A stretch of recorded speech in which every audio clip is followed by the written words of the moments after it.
ಸುಬ್ರಹ್ಮಣ್ಯಪುರ ಪ್ರಬುದ್ಧ ಕೊಲೆ ಕೇಸ್ಗೊಂದು big twist. ತನ್ನ ಸ್ನೇಹಿತನ ಕನ್ನಡಕವನ್ನು ಅಪ್ರಾಪ್ತ ಡ್ಯಾಮೇಜ್ ಮಾಡಿದ್ದ. ಅಂದರೆ ಅವನ ಫ್ರೆಂಡ್ ಕನ್ನಡಕ ಡ್ಯಾಮೇಜ್ ಮಾಡಿದ್ದ. ನನಗೆ ಗೊತ್ತಿಲ್ಲ, ಕನ್ನಡಕ ರಿಪೇರಿ ಮಾಡಿಸ್ಕೊಡು ಅಂತ ಪಟ್ಟು ಹಿಡಿದು ಕೂತಿದ್ದ. ಹಾಗಾಗಿ ಪ್ರಬುದ್ಧ ಪರ್ಸ್ನಲ್ಲಿ 2,000 ರೂಪಾಯಿ ಕದ್ದಿದ್ದಂತೆ ಈ ಅಪ್ರಾಪ್ತ. ಹಣ ಕೇಳಿದ್ದಕ್ಕೆ ಕ್ಷಮಿಸ್ಬಿಡು ಅಂತ ಪ್ರಬುದ್ಧ ಕಾಲನ್ನು ಹಿಡಿದಿದ್ದಂತೆ ಅಪ್ರಾಪ್ತ. ಕಾಲು ಹಿಡಿದಾಗ ಆಯತಪ್ಪಿ ಬಿದ್ದು ಮೂರ್ಛೆ ಹೋದರು ಪ್ರಬುದ್ಧ ಅಂತ ಗೊತ್ತಾಗಿದೆ. ಸುಬ್ರಹ್ಮಣ್ಯಪುರ ಪೊಲೀಸರು ತನಿಖೆಯಲ್ಲಿ ಎಲ್ಲ ಅಂಶಗಳನ್ನು ಬಯಲಿಗೆ ತಂದಿದ್ದಾರೆ.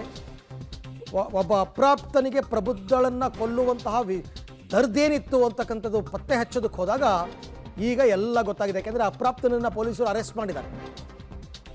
ಏನೋ ಯಾರ್ದೋ ಫ್ರೆಂಡ್ದು ಕನ್ನಡಕ ಇವನು ಮುರಿದಾಕಿದ್ದಾನೆ, ಅವನು ಸರಿ ಮಾಡಿಸ್ಕೊಡು ಅಂತ ದುಡ್ಡಿಲ್ಲ ಇವನ ಹತ್ರ. ಅಪ್ರಾಪ್ತ ಏನು ಮಾಡಿದ್ದಾನೆ, ಹೋಗ್ಬಿಟ್ಟು ಪ್ರಬುದ್ಧ ಪರ್ಸಲ್ಲಿ 2,000 ಕದ್ದಿದ್ದಾನೆ. ಆಮೇಲೆ ಪ್ರಬುದ್ಧ ಕೇಳಿದ್ದಕ್ಕೆ ಏನೋ ಕಾಲು ಹಿಡ್ಕೊಂಡಂತೆ. ಕಾಲು ಹಿಡಿಯೋದಕ್ಕೆ ಹೋದಾಗ ಆಯತಪ್ಪಿ ಪ್ರಬುದ್ಧ ಬಿದ್ದಿದ್ದಾರೆ.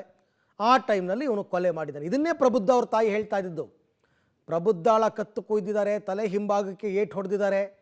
ಇದು ಆತ್ಮಹತ್ಯೆ ಅಲ್ಲ, ಆತ್ಮಹತ್ಯೆ ಮಾಡ್ಕೊಳ್ಳೋಕೆ ಕಾರಣವೂ ಇಲ್ಲ. ಇದನ್ನೇ ಸುಬ್ರಹ್ಮಣ್ಯಪುರ ಪೊಲೀಸರಿಗೆ ಅವರು ಕಂಪ್ಲೇಂಟ್ ಕೊಟ್ಟಿದ್ದು. ಹಾಗಾಗಿ ಪ್ರಕರಣದ ಬೆನ್ನತ್ತದಂತಹ ಪೊಲೀಸರು CCTV ಫುಟೇಜ್ ಎಲ್ಲ ನೋಡಿದಾಗ ಈ ಅಪ್ರಾಪ್ತ ಬಂದು ಹೋಗಿರೋದು ಗೊತ್ತಾಯಿತು.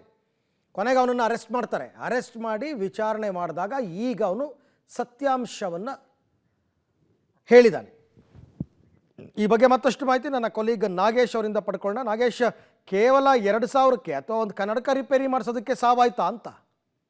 ಖಂಡಿತವಾಗ್ಲೂ ಅರವಿಂದ್, ಪ್ರಬುದ್ಧ ಎಂಬ ಯುವತಿಯ ಕೊಲೆ ಪ್ರಕರಣಕ್ಕೆ ಸಂಬಂಧಪಟ್ಟಂತೆ ಸುಬ್ರಹ್ಮಣ್ಯಪುರ ಪೊಲೀಸರು ಒಬ್ಬ ಅಪ್ರಾಪ್ತ ಯುವಕನನ್ನ ಅರೆಸ್ಟ್ ಮಾಡಿರುವಂತದ್ದು. ಅರೆಸ್ಟ್ ಮಾಡಿ ವಿಚಾರಣೆ ಮಾಡಿದಂತ ಸಂದರ್ಭದಲ್ಲಿ ಕೊಲೆಗೆ ಕಾರಣ ಏನು ಅನ್ನುವಂಥದ್ದು ಬೆಳಕಿಗೆ ಬಂದಿರುವಂತದ್ದು. ಈ ಅಪ್ರಾಪ್ತ ಯುವಕ ಆಡುವಂತ ಸಂದರ್ಭದಲ್ಲಿ ಆತನ ಸ್ನೇಹಿತನ ಕನ್ನಡಕ ಹೊಡೆದಾಗಿರ್ತಾನೆ. ಹಾಗಾಗಿ ಅವನ ಸ್ನೇಹಿತ ನನಗೆ ಕನ್ನಡಕ ರಿಪೇರಿ ಮಾಡಿಕೊಡ್ಬೇಕು ಅನ್ನುವಂತ ಡಿಮಾಂಡ್ ಅನ್ನ ಮಾಡ್ತಾನೆ.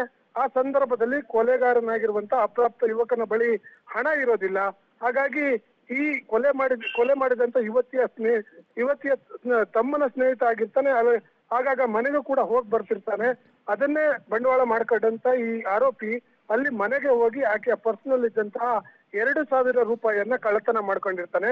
ಆ ಕಳ್ಳತನ ಮಾಡಿರುವಂತ ವಿಚಾರದ ಬಗ್ಗೆ ಈ ಕೊಲೆ ಆದ ಪ್ರಬುದ್ಧ ಯುವಕನ ಬಳಿ ಕೇಳಿದಂತ ಸಂದರ್ಭದಲ್ಲಿ ಆತ ಈ ಕೊಲೆ ಮಾಡಿದ್ದಾನೆ ಅನ್ನುವಂಥದ್ದು ಗೊತ್ತಾಗಿರುವಂತದ್ದು. ಕೈಗೆ ತೀವ್ರವಾಗಿ ಡೀಪಾಗಿ ಚಾಕುವಿನಿಂದ ಕೊಯ್ದ ಪರಿಣಾಮ ಅಲ್ಲಿ ಆಕೆ ರಕ್ತಸ್ರಾವವಾಗಿ ಪ್ರಜ್ಞೆ ತಪ್ಪಿಟ್ಟಿರ್ತಾರೆ. ಅದಾದ ಬಳಿಕ ಅತೀವ ರಕ್ತಸ್ರಾವವಾದಂತ ಕಾರಣಕ್ಕಾಗಿ ಅಲ್ಲೇ ಸಾವನ್ನಪ್ಪಿರುವ ಬಗ್ಗೆ ಈಗ ಮಾಹಿತಿ ಸಿಕ್ಕಿರುವಂತದ್ದು. ಅರವಿಂದ್, ಓಕೆ, ಥ್ಯಾಂಕ್ ಯು ತಮ್ಮೆಲ್ಲ ಮಾಹಿತಿಗೆ ನಾಗೇಶ್. ಒಟ್ಟಾರೆ ಕಾರಣ ಏನಾದರೂ ಇರಲಿ, ಅನ್ಯಾಯವಾಗಿ ಒಂದು ಜೀವ ಹೋಯ್ತು ಅಷ್ಟೇ.